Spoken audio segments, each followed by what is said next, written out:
Hello, नमस्ते and a very good morning to all. Notebook IAS current affairs program में आपका स्वागत है। हाँ, आज हम फिर हाजिर हैं नए टॉपिक्स के साथ, लेकिन उसके पहले देख लेते हैं कल के कुछ रिवीजन के प्रश्न।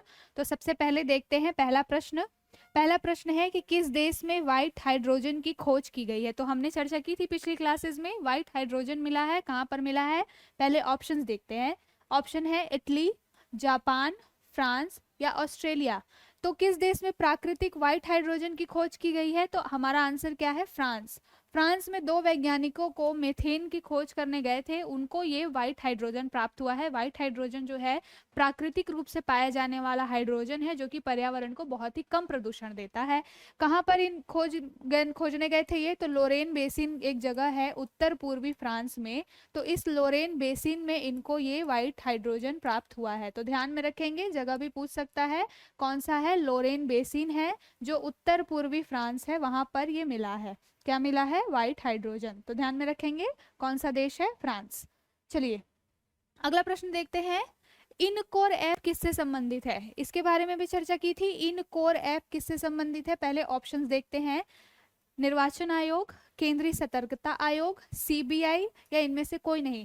तो हमने चर्चा की थी कि हाल में भी 5 राज्यों में विधानसभा चुनाव है, उसको ध्यान में रखते हुए जो निर्वाचन आयोग है, केंद्रीय निर्वाचन आयोग, उनने ये इन कोर ऐप बिल्ड किया है, बनाया है। इसमें क्या होगा, उम्मीदवारों के नामांकन से लेकर के सभी जरूरी दस्तावेज इस ऐप में अपलोड किए जाएंगे। साथ के साथ मतगणना, किस राज्य में किस विधानसभा क्षेत्र में कितनी जनसंख्या है, मतदान करने वाले लोग, इन सब से संबंधित डाटा जो है वो इस इन कोर ऐप में अपलोड होगा। इससे मतदाता का, उम्मीदवार का और चुनाव आयोग का सभी का समय बचेगा। तो इन कोर ऐप, निर्वाचन आयोग, इतना ध्यान में रखेंगे, प्रश्न बन सकता है। अगला देखते हैं। भारत के पहले अंतरराष्ट्रीय क्रूज लाइनर घरेलू जल यात्रा जहाज का नाम क्या है। भारत में पहली बार अंतरराष्ट्रीय क्रूज लाइनर जहाज बना है। जल यात्रा और जल पर्यटन को बढ़ावा देने के लिए यह बनाया गया है। भारत के पहला है ये, ध्यान रखेंगे। ऑप्शंस देखते हैं पहले, उसका नाम क्या है, तो आइकॉन ऑफ द सीज, दूसरा है कोस्टा सेरेना, तीसरा है न्यूट्रिनो और चौथा है डीप सी। तो भारत के पहले अंतरराष्ट्रीय क्रूज लाइनर घरेलू जल यात्रा जहाज का नाम क्या है, ध्यान रखेंगे, कोस्टा सेरेना। मुंबई बंदरगाह से इसको चालू किया गया है। लगभग 7,500 लोग एक बार में इसमें यात्रा कर सकते हैं। कोस्टा सेरेना भारत का है। अब इसमें कुछ और ऑप्शंस है, उसको देख लेते हैं। न्यूट्रिनो, तो न्यूट्रिनो के बारे में मैंने पिछली कक्षाओं में चर्चा की है कि न्यूट्रिनो जो है वो चाइना का एक टेलीस्कोप है, जो कि बहुत ही गहराई पर समुद्र में ये उतारा जा रहा है। किसकी खोज करने के लिए, तो न्यूट्रिनो की खोज करने के लिए। न्यूट्रिनो क्या होते हैं, बहुत ही तेज गति से मिलने वाले या बहुत तेज मात्रा में चलने वाले कण होते हैं, छोटे छोटे पार्टिकल्स होते हैं, जो 1 मिनट में या 1 सेकंड में हजारों की मात्रा में निकलते हैं। तो उन्हें कहते हैं न्यूट्रिनो। इन्हीं न्यूट्रिनो की खोज के लिए चाइना ने डीप सी में अपना न्यूट्रिनो टेलीस्कोप उतारा है। तो ऑप्शंस में ये भी एक टॉपिक इंपॉर्टेंट है। इसके साथ साथ मैंने एक और चर्चा की थी, आइकन ऑफ द सीज की। अभी ये हाल ही में मैंने बताया था कि आइकन ऑफ द सीज जो है वो दुनिया का सबसे बड़ा जहाज है। कहाँ बन रहा है, फिनलैंड में, और लगभग 2024 में ये अपना परिचालन या आधिकारिक परिचालन शुरू करेगा। तो इसको भी ध्यान में रखेंगे। आइकॉन ऑफ द सीज कहाँ पर बना है, फिनलैंड में। ये दुनिया का सबसे बड़ा जहाज है। मैंने बताया था कि लगभग 1200 फीट इसकी ऊंचाई है और 20 मंजिली जो इमारत के बराबर इसका ऊंचाई है। तो 1200 फीट लंबा है और 20 मंजिला इमारत के बराबर इसकी ऊंचाई है। नाम क्या है, आइकॉन ऑफ द सीज। इसको भी ध्यान में रखेंगे। ऑप्शंस में जो भी दो मैंने टॉपिक्स इंपॉर्टेंट थे वो आपको बता दिए हैं। अब चलते हैं, अगला प्रश्न देखते हैं। अगला प्रश्न है, डॉक्टर पुनीत राजकुमार हृदय ज्योति योजना किस राज्य की पहल है। हाल के दिनों में जो है हृदय आघात से संबंधित जो समस्याएं हैं बहुत ज़्यादा बढ़ रही हैं और बहुत ही अर्ली एज में लोगों को ये समस्या से जूझना पड़ रहा है। इसको ध्यान में रखते हुए डॉक्टर पुनीत राजकुमार हृदय ज्योति योजना किस सरकार की पहल है, देख लेते हैं ऑप्शंस पहले। कर्नाटक, केरल, तमिलनाडु या आंध्र प्रदेश। तो दक्षिण भारत का राज्य है ये, तो आपको कंफर्म हो गया। किस राज्य की पहल है हृदय ज्योति योजना, कर्नाटक राज्य की। तो जो डॉक्टर पुनीत राजकुमार थी, इनकी बहुत ही कम उम्र में, ये कन्नड़ अभिनेता हैं, बहुत कम उम्र में इनकी हृदय आघात से, हार्ट अटैक से मृत्यु हुई। उनकी दूसरी पुण्यतिथि के अवसर पर जो कर्नाटक राज्य इस तरीके की योजना लेकर आया है, इसमें क्या होगा, सार्वजनिक स्थल पर कुछ ऐसे अवसर संरचनागत विकास किए जाएंगे जिससे कि गोल्डन पीरियड में जैसे हार्ट अटैक आया तो विद इन आवर लोगों को सुविधा या स्वास्थ्य सुविधा मिल सके और लोगों की जांच बच सके। तो प्राइमरी ट्रीटमेंट के रूप में दूसरी पुण्यतिथि पुनीत राजकुमार की जो मनाई गई उसमें हृदय ज्योति योजना कर्नाटक सरकार लेकर आई। तो ध्यान रखेंगे किससे संबंधित है, यह कर्नाटक सरकार की पहल है। आगे देखते हैं अगला प्रश्न, हाल ही में कौन सा देश चाइना के बेल्ट एंड रोड इनिशिएटिव से बाहर निकल गया है? तो चीन के बेल्ट एंड रोड इनिशिएटिव से बाहर निकलने वाला हाल का देश कौन सा है? ऑप्शंस देखते हैं, इजराइल, फिलीपींस, यूक्रेन और श्रीलंका। तो चाइना के बेल्ट एंड रोड इनिशिएटिव से बाहर निकलने वाला जो देश है हाल में निकला है वह निकला है फिलीपींस। फिलीपींस चाइना के बेल्ट एंड रोड इनिशिएटिव से बाहर निकला है। मैंने बताया था कि फिलीपींस के पहले और कौन निकल गया था, तो इटली, हाल में इटली निकला था और अभी लेटेस्ट फिलीपींस जो है वो चाइना के बेल्ट एंड रोड इनिशिएटिव से बाहर निकल गया है। बेल्ट एंड रोड इनिशिएटिव है क्या? तो यह एक कनेक्टिविटी बिठाने का माध्यम है। चाइना चाहता है कि एशिया, यूरोप और अफ्रीका के जितने भी देश हैं उनके बीच में एक ये संपर्क बिल्ड कर सके, इसके लिए यह बेल्ट एंड रोड इनिशिएटिव लेकर आया है। हाल में इससे बाहर कौन निकल गया है? तो फिलीपींस इससे बाहर निकल गया है। चलिए ये तो हुए कल के कुछ प्रश्न, अब देख लेते हैं आज के नए टॉपिक्स। तो आज का टॉपिक है IFFI 54वां यानी कि 54th नंबर का भारतीय अंतर्राष्ट्रीय फिल्म फेस्टिवल का आयोजन कहाँ किया गया है? तो जो भारतीय अंतर्राष्ट्रीय फिल्म फेस्टिवल 54वें नंबर का इस बार आयोजित किया गया है गोवा में। कब से कब तक? नवंबर 20 से लेकर के 28 तक। इसमें होगा क्या? 13 विश्व प्रीमियर और लगभग 198 फिल्मों की यहाँ पर प्रदर्शनी लगाई जाएगी। कौन सा है? 54वें नंबर का भारतीय अंतर्राष्ट्रीय फिल्म फेस्टिवल कहाँ आयोजित हो रहा है? गोवा में। ओपनिंग फिल्म कौन सी है? जब ओपनिंग सेरेमनी स्टार्ट होगी तो सबसे पहली फिल्म कैचिंग डस्ट को दिखाया जाएगा। इस फैक्ट को भी ध्यान में रखेंगे। मैंने बताया था कुछ दिन पहले कि सत्यजीत रे लाइफ टाइम अचीवमेंट पुरस्कार दिया जा रहा है। मैंने 2-3 दिन पहले ये टॉपिक डिस्कस किया था। किसे दिया जा रहा है? तो अमेरिकी अभिनेता है माइकल डगलस, इनको दिया जा रहा है इस साल सत्यजीत रे लाइफ टाइम अचीवमेंट अवार्ड। और ये अवार्ड मिलेगा कहाँ पर? तो इसी भारतीय अंतर्राष्ट्रीय फिल्म फेस्टिवल में ये अवार्ड दिया जाएगा। किसे? माइकल डगलस को। तो इसको भी ध्यान में रखेंगे। सत्यजीत रे जो है फिल्म जगत का बहुत ही बड़ा अवार्ड है। अब देख लेते हैं कि अंतर्राष्ट्रीय फिल्म फेस्टिवल की शुरुआत कब से हुई है। तो ये जो भारतीय अंतर्राष्ट्रीय फिल्म फेस्टिवल है इसकी शुरुआत हुई है 1952 में। 1975 से ये लगातार आ रहा है। शुरुआत हुई थी 1952 में और 1975 के बाद से प्रतिवर्ष इसको आयोजित किया जा रहा है। दक्षिण एशिया में होने वाला इस तरीके का ये अपने आप में एक बहुत ही स्पेशल, एक महत्वपूर्ण फेस्टिवल है। 2004 से हर साल गोवा में इसको आयोजित किया जा रहा है। और इसको आयोजन करता कौन है? भारत में हो रहा है। तो आयोजित करता है राष्ट्रीय फिल्म विकास निगम, भारत के सूचना एवं प्रसारण मंत्रालय और उसके साथ एंटरटेनमेंट सोसाइटी ऑफ गोवा। ये तीनों मिल करके संयुक्त रूप से इसका आयोजन करते हैं। कौन कौन है? राष्ट्रीय फिल्म विकास निगम, भारत का सूचना और प्रसारण मंत्रालय और एंटरटेनमेंट सोसाइटी ऑफ गोवा। तो ध्यान में रखेंगे अंतर्राष्ट्रीय फिल्म फेस्टिवल आयोजन कहाँ पर? गोवा में। कब से कब तक? नवंबर 20 से लेकर के 28 तक। अगला टॉपिक देखते हैं, भारत के मुख्य सूचना आयुक्त। तो भारत के मुख्य सूचना आयुक्त ये बने हैं, नाम इनका क्या है? हीरालाल सामरिया। तो हीरालाल सामरिया को मुख्य सूचना आयुक्त बनाया गया है। इंपॉर्टेंट क्यों है? क्योंकि ये पहले दलित व्यक्ति हैं जो इस पद पर बैठे हैं, यानी कि दलित समुदाय से आने वाले पहले व्यक्ति हैं जो मुख्य सूचना आयुक्त के पद पर बैठे हैं। नाम क्या है? हीरालाल सामरिया। किसका स्थान लिया इन्होंने? तो यशवर्धन कुमार जी का इन्होंने स्थान लिया है। यशवर्धन कुमार सिन्हा को रिप्लेस करके हीरालाल सामरिया जी इस पद पर बैठे हैं। अब देखते हैं कि जो मुख्य सूचना आयोग है उसमें जो है 1 मेंबर, 1 अध्यक्ष, 1 अध्यक्ष और 10 मैक्सिमम 10 जो मेंबर्स की बॉडी होती है, यानी कि एक मुख्य सूचना आयुक्त होता है और उसके साथ साथ अधिकतम 10 और व्यक्ति हो सकते हैं। लेकिन फिलहाल 10 भरी नहीं है सीटें, केवल 2 सीटें हैं।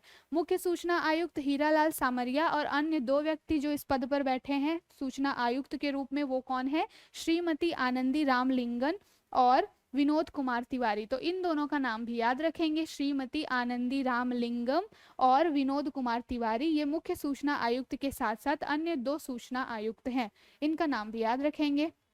आगे देख लेते हैं सूचना आयुक्त से संबंधित कुछ और तथ्य। तो केंद्रीय सूचना आयोग जो है वो एक तरीके का वैधानिक आयोग है, इसको एक्ट पारित करके बनाया गया। कौन सा एक्ट? तो सूचना का अधिकार अधिनियम 2005 के तहत इसकी स्थापना की गई है। केंद्रीय सूचना आयोग की कब की गई है? 12 अक्टूबर 2005 में। इसमें मैंने बताया कि एक मुख्य सूचना आयुक्त होते हैं और 10 से अनधिक यानी कि मैक्सिमम 10 और मेंबर्स हो सकते हैं इसमें। नियुक्ति कौन करता है? तो राष्ट्रपति के द्वारा एक समिति गठित की जाती है। उस समिति में जो कौन कौन लोग होते हैं? प्रधानमंत्री, उनके साथ साथ लोकसभा में विपक्ष के नेता और एक और अन्य मंत्री, कैबिनेट मंत्री, जो प्रधानमंत्री तय करते हैं। तो राष्ट्रपति समिति बनाते हैं, 3 मेंबर की समिति होती है, प्रधानमंत्री, लोकसभा में विपक्ष के नेता और एक कैबिनेट मंत्री, ये तीनों मिल करके मुख्य सूचना आयुक्त की जो है वो नियुक्ति करते हैं। और मैंने बताया कि सूचना का अधिकार अधिनियम 2005 के तहत काम किया जाता है। अच्छा, कार्यकाल के बारे में पूछा जाए तो कोई व्यक्ति जो इस पद पर बैठ रहा है उसका कार्यकाल मैक्सिमम या तो 3 साल होगा या तो फिर 65 वर्ष की उम्र पूरी करने तक होगा। यानी कि अगर कोई व्यक्ति 65 साल से अधिक का हो गया तो उसको मुख्य सूचना आयुक्त नहीं बनाया जा सकता। मैक्सिमम उम्र 65 वर्ष होनी चाहिए और 3 वर्ष का कार्यकाल होता है। अगर कोई पूछे कि पहला मुख्य सूचना आयुक्त कौन था, तो पहला मुख्य सूचना आयुक्त बनाया गया था वजाहत हबीबुल्ला जी को। इस फैक्ट को भी ध्यान में रखेंगे। तो हमने मुख्य सूचना आयुक्त हीरालाल सामरिया से स्टार्ट किया और उससे संबंधित सभी फैक्ट को हमने देख लिया। चलिए अगला टॉपिक देखते हैं। 7th महिला एशियाई हॉकी चैंपियंस ट्रॉफी 2023। तो 7वें नंबर का ये महिला एशियाई हॉकी चैंपियंस ट्रॉफी हुई है। कहाँ पर आयोजित हुई है? भारत में रांची, झारखंड रांची में मारंग गोमके जयपाल स्टेडियम में इसका आयोजन हुआ है। विजेता कौन है? तो भारतीय महिला हॉकी टीम ने इसमें गोल्ड जीता है, विजेता रही है। हराया किसको है? तो जापान को, यानी कि उपविजेता जापान, विजेता रही है भारतीय टीम। इतिहास में ये इसलिए भी दर्ज हो गया है कि ये दूसरी बार है जब भारतीय एशियाई हॉकी चैंपियंस ट्रॉफी जो है वो भारतीय महिला टीम ने जीती है। यानी कि केवल 2016 के बाद से ये दूसरी बार है जब भारतीय महिला हॉकी टीम ने ये एशियाई ट्रॉफी जीती है। 2016 में सिंगापुर में आयोजन हुआ था, वहां पर ये पहली बार जीते थे और अब 2023 में इन्होंने जीता है। कप्तान कौन है हॉकी टीम की? तो महिला हॉकी टीम की कप्तान है सविता पुनिया। तो पुरुष हॉकी टीम के हरमनप्रीत सिंह और सविता पुनिया महिला हॉकी टीम की, इसको भी ध्यान में रखेंगे। अब मैंने बात की कि महिला एशियन हॉकी चैंपियंस ट्रॉफी, तो देखते हैं शुरुआत कब हुई इसकी। तो 2010 में इसका शुरुआत हुआ। आयोजनकर्ता कौन है? एशियाई हॉकी महासंघ। तो एशियाई हॉकी महासंघ है इसका आयोजन करता है। पिछले बार का विजेता पूछा जाए तो इस बार जो हारा है वो पिछली बार जीता था, यानी कि जापान जो है वो पिछली बार इसका विजेता रहा था और इस बार विजेता है भारत। हॉकी से संबंधित कुछ कप हैं जो पूछे जाते हैं वनडे एग्जाम्स में, आरओ वगैरह में भी पूछ सकता है। तो हॉकी से संबंधित कप देख लेते हैं। कौन सा कप है? Aga Khan cup, Maharaja Ranjit Singh, Rangaswamy cup, Beighton cup, Dhyanchand cup, Indira cup, Nehru cup और सिंधिया कप। ये जो है कुछ इंपॉर्टेंट हॉकी से संबंधित कप हैं, ध्यान में रखेंगे। Indira, Nehru, Scindia cup, Beighton cup, Rangaswamy cup, Maharaja Ranjit Singh, Aga Khan, Dhyanchand, ये सभी जो है हॉकी से संबंधित कप हैं। आगे चलते हैं, अगला टॉपिक देखते हैं। अगला टॉपिक है टाइम आउट होने वाले दुनिया के पहले बल्लेबाज। हिस्ट्री में पहली बार हुआ है कि किसी बल्लेबाज को अंतर्राष्ट्रीय क्रिकेट में टाइम आउट दिया गया है। वैसे तो जो घरेलू क्रिकेट्स होते हैं उसमें 6 बार ऐसी घटना हो चुकी है, लेकिन अंतर्राष्ट्रीय स्तर पर पहली बार ऐसी कोई घटना हुई है कि किसी बल्लेबाज को टाइम आउट दिया गया है। और ये सौभाग्य या दुर्भाग्य कह लीजिए किसे प्राप्त हुआ है? एंजेलो मैथ्यूज को। हाल में जो वर्ल्ड कप चल रहा था श्रीलंका वर्सेस बांग्लादेश, उसमें एंजेलो मैथ्यूज, ये है इनकी तस्वीर। तो एंजेलो मैथ्यूज को जो है पहली बार टाइम आउट करार दिया गया। मुद्दा ये हुआ कि इनका हेलमेट का कुछ इशू आ रहा था, हेलमेट खोजने में इनका टाइम चला गया और 3 मिनट तक ये पहुंचे नहीं क्रीज पर, इसलिए इनको टाइम आउट घोषित कर दिया गया। टाइम आउट होता क्या है कि जो क्रिकेट है उसमें ये टर्म होता है कि जैसे एक बल्लेबाज आउट हुआ उसके 3 मिनट के अंदर वापस से क्रीज पर नया बल्लेबाज आना चाहिए। हालांकि इस साल जो वर्ल्ड कप था उसमें इस 3 मिनट के टाइम को घटा करके 2 मिनट कर दिया गया था। शायद प्रैक्टिस की कमी रही होगी, इनको हेलमेट ढूंढने में दिक्कत हो गई और उस वजह से क्या हुआ, इन्होंने 2 मिनट से ज़्यादा समय ले लिया क्रीज पे आने पे। इस कारण से जो अपोजिशन टीम थी उन्होंने अपील की कि इन्हें टाइम आउट दिया जाए और एंजेलो मैथ्यूज जी को टाइम आउट दे दिया गया। तो इतिहास में अंतर्राष्ट्रीय क्रिकेट में पहली बार हुआ है कि किसी बल्लेबाज को टाइम आउट करार दिया गया है। ध्यान रखेंगे कौन सी टीम के हैं, श्रीलंका के, नाम क्या है, एंजेलो मैथ्यूज। मैंने बता दिया कि पहले 3 मिनट समय था जो इस वर्ल्ड कप में घटा करके 2 मिनट कर दिया गया है। किसके किसके बीच मैच चल रहा था, तो श्रीलंका और बांग्लादेश के बीच में ये मैच चल रहा था। तो इम्पॉर्टेंट टॉपिक है। मैंने क्रिकेट से संबंधित एक और फैक्ट डिस्कस किया है हाल ही में 1-2 दिन पहले, कौन सा, बेसबॉल से संबंधित था। तो कोलिंस डिक्शनरी में क्रिकेट का बेसबॉल शब्द जो है उसको शामिल किया गया था। इस फैक्ट को भी याद रखेंगे और ये क्रिकेट से संबंधित दूसरा पहलू है। अब चलते हैं अगले टॉपिक की तरफ। अगला टॉपिक है सुल्तान ऑफ जौहर कप। ये भी एक खेल से संबंधित है। सुल्तान ऑफ जौहर किससे संबंधित है, हॉकी से, लेकिन जूनियर हॉकी से। तो भारतीय जूनियर हॉकी टीम जो है इसने इस कप को जीता है, सुल्तान ऑफ जौहर कप। इसमें कांस्य पदक जीता है हमारी भारतीय जूनियर हॉकी टीम ने। जूनियर हॉकी टीम ने किसको हराया है, तो पाकिस्तान को हरा करके कांस्य पदक अपने नाम किया है। कौन सा कप है, सुल्तान ऑफ जौहर कप। तो हॉकी के बारे में अगर आए तो एक और कप तैयार हो गया आपका, कौन सा, सुल्तान ऑफ जौहर कप। भारतीय टीम ने किसको हराया है, पाकिस्तान को, और कांस्य जीता है। तो ये देख लेते हैं कि स्वर्ण और सिल्वर किसने जीता है। तो गोल्ड जीता है जर्मनी ने और सिल्वर जीता है ऑस्ट्रेलिया ने। तो जर्मनी और ऑस्ट्रेलिया के बीच में जो मैच हुआ, जर्मनी उसमें जीत करके गोल्ड हासिल किया और उपविजेता ऑस्ट्रेलिया को सिल्वर मिला। भारत ने क्या जीता, कांस्य, और भारत से हारा कौन, पाकिस्तान। भारतीय जूनियर हॉकी टीम के बारे में देख लेते हैं कि आयोजन इसका कहाँ हुआ था। तो आयोजन हुआ था कुआलालंपुर, मलेशिया में, यानी कि मलेशिया के कुआलालंपुर में ये आयोजन हुआ था। और इस कप से संबंधित एक और फैक्ट है कि भारत और ब्रिटेन दोनों बराबरी में 3-3 बार इस कप को जीत चुके हैं। तो सुल्तान ऑफ जौहर कप भारत और ब्रिटेन 3-3 बार जीत चुका है। इस बारी कांस्य पदक के लिए जो मैच था भारत वर्सेस पाकिस्तान, उसमें भारत ने जीत हासिल की और कांस्य पदक अपने नाम किया। कैप्टन कौन रहे, तो कैप्टन थे इस जूनियर हॉकी टीम के उत्तम सिंह। पीछे यहाँ पर इनकी तस्वीर भी लगी हुई है उत्तम सिंह की, तो आप इसको ध्यान में रखेंगे। चलिए अगला टॉपिक देखते हैं। IQ air world air quality index, यानी कि जो एयर क्वालिटी बताने के लिए इंडेक्स जारी करने वाले जो वर्ल्ड एयर क्वालिटी इंडेक्स है, ये टॉप 10 जो है शहरों की लिस्ट जारी करती है। प्रदूषण किस शहर में कितना ज़्यादा है, इसको ध्यान में रखते हुए टॉप 10 शहरों की लिस्ट जारी की जाती है। और इसमें टॉप किया है नन अदर देन दिल्ली ने। हमारी दिल्ली फिर से इसमें प्रदूषण के मामले में टॉप पर है। इसका जो एयर क्वालिटी इंडेक्स में स्कोर कितना है, 519। ध्यान रखेंगे ये वर्ल्ड एयर क्वालिटी इंडेक्स है। जारी कौन करता है इसको, Swiss group of IQ Air जारी करता है। तो ध्यान रखेंगे कौन जारी करता है, स्विस ग्रुप जारी करता है। क्या है, world air quality index. Top किसने किया है, दिल्ली ने। सिर्फ दिल्ली ने टॉप किया है ये बुरी बात नहीं है। टॉप 5 में हमारे 3 शहर हैं, ये बहुत बुरी बात है कि पहला तो आया है दिल्ली, तीसरे नंबर पे कोलकाता और चौथे नंबर पे मुंबई। तो हमारे भारत के 3 ऐसे शहर हैं जहां पर स्वास्थ्य और श्वसन के मामले में, वायु के मामले में स्थिति बहुत खराब है। दिल्ली ने 519 स्कोर प्राप्त हुआ है। सेकंड नंबर पे कौन है, लाहौर। तो पाकिस्तान के जो लाहौर है वहां पर दूसरा रैंक उसको प्राप्त हुआ है। तीसरा हमारा कोलकाता है, चौथा मुंबई है, पांचवा जो है वो कुवैत सिटी है। तो टॉप 5 याद रखेंगे। टॉप किया है दिल्ली ने एयर क्वालिटी इंडेक्स में, खराब प्रदर्शन। भारत के संदर्भ में देखते हैं कि ये पूरा हैंडल कौन करता है। तो भारत के संदर्भ में जो केंद्रीय प्रदूषण नियंत्रण बोर्ड यानी कि CPCB जो है वह इसको हैंडल करता है। प्रदूषण के मामले में या वायु प्रदूषण के मामले में जो नियंत्रण और देखरेख का काम है केंद्रीय प्रदूषण नियंत्रण बोर्ड करता है। दिल्ली की वायु गुणवत्ता को केंद्रीय प्रदूषण नियंत्रण बोर्ड ने भी गंभीर श्रेणी में रखा है। मतलब कि यहाँ पर जो गुणवत्ता है वायु की वो बहुत ही गंभीर श्रेणी में है। CPCB के बारे में जानते हैं कि CPCB क्या है। तो यह एक वैधानिक निकाय है, सेम वैधानिक निकाय है, कानून पारित करके बनाया गया होगा। तो इसकी स्थापना हुई है 1974 में। कौन सा एक्ट है, जल प्रदूषण रोकथाम और नियंत्रण एक्ट 1974, यानी कि जल प्रदूषण जो एक्ट है 1974 का, उसके तहत स्थापित किया गया है क्या, CPCB को।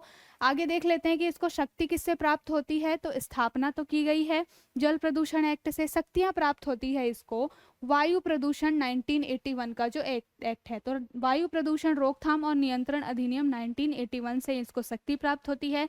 ये क्या काम कर सकता है, कैसे एक्शन ले सकता है, कैसे रोक सकता है प्रदूषण को।